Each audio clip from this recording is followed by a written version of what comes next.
It's the final day of 1944. High above the cold skies of Germany, a B-17, nicknamed the Little Skipper, cuts through the freezing air. At the controls, Second Lieutenant Glenn Rojon and his co-pilot, William Leake. Their mission? Destroy oil refineries in Hamburg, the lifeblood of the Nazi war machine. As they approach the target, the world below explodes into chaos.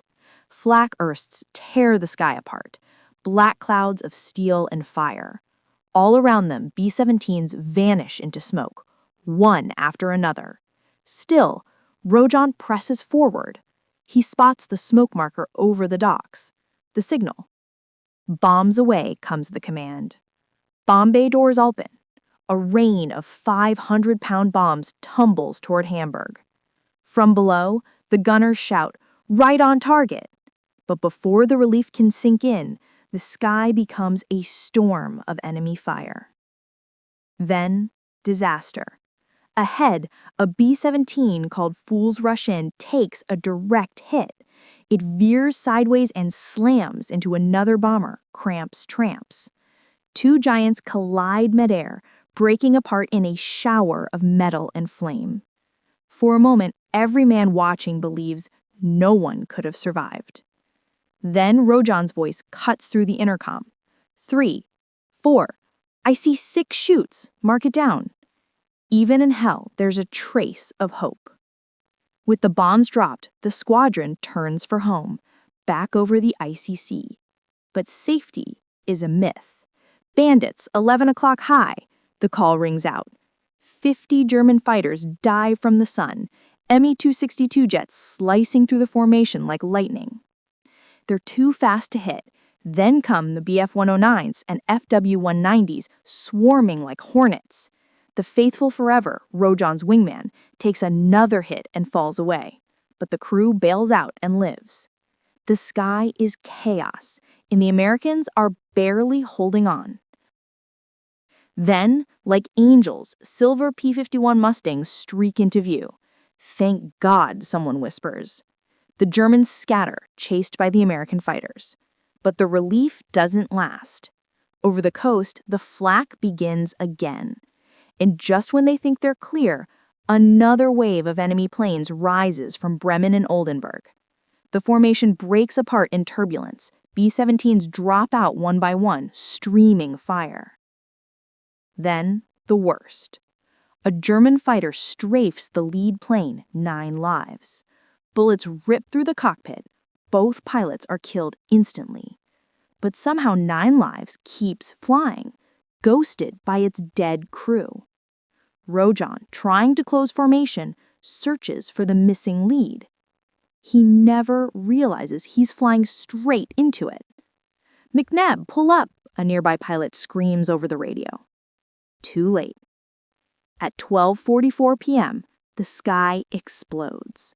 A thunderous impact throws Rojon and Meek against their controls. Their B-17 jolts violently. What was that? Rojon looks outside and can't believe his eyes. They're riding on top of another bomber. The dead 9 lives has rammed straight into the Little Skipper's belly. The 2 aircraft now locked together in a deadly embrace, spinning downward. Glenn, Leake mutters, "We're stuck together like mating dragonflies." Inside the lower bomber, Sergeant Edward Woodall crawls his way out of the ruined ball turret, bleeding but alive. He peers up and sees the Little Skipper fused above him. Below, the ball turret gunner of the Skipper, Joe Russo, is trapped, pinned by twisted metal. Through the glass, he sees him praying. Hail Mary, full of grace. Rojon's crew hears his voice over the intercom, soft, trembling, certain of death. Leake removes his headset, giving Russo privacy in his final moments. The fire is spreading. One engine is gone. The 2 bombers are dropping fast, 15,000 feet, and falling. Rojon braces his feet against the panel, straining to pull up. Come on, come on! He guns the engines, tries rocking the planes apart. Nothing. They're welded together by the impact. The only chance now is to reach land before they crash. With inhuman focus, Rojan and Leek coax the double bomber into a slow, wide turn. "It's working," Leek shouts. Ahead, the German coastline. But flames lick across the wing, the heat is unbearable. Their ammo begins to cook off, 50 caliber rounds firing themselves into the air like fireworks. Still, Rojan holds steady. "We're almost over land. Everyone, get ready to jump." In the waist section, 3 crewmen try desperately to free Russo. They pull, they pry, but the turret wouldn't budge. "He wouldn't leave that position," one later said. "He was the bravest man I ever met." With tears and one last look, they leap through the fire and into the air. Below, German soldiers watch the burning planes descend. One officer raises his hand. "Hold your fire. Those men are finished." Rojan turns to Leek. "You've got to jump, now." But Leek refuses. "Not without you, Glenn." They fight the controls together, the ground rising fast. "Hold her straight. Sweet Jesus, hold her." A final prayer, and then impact. The 9 lives disintegrates. The little skipper bounces, crashes again, tearing across the ground. Then, silence. Amazingly, both pilots are alive. Bruised, cut, but breathing. Leek crawls out into daylight and almost lights a cigarette when a German soldier shouts, "Stop, you fool! You'll blow us all up!" 6 men from the little skipper survived, 4 from 9 lives. Because Rojan and Leek, against every law of aerodynamics, turned disaster into survival.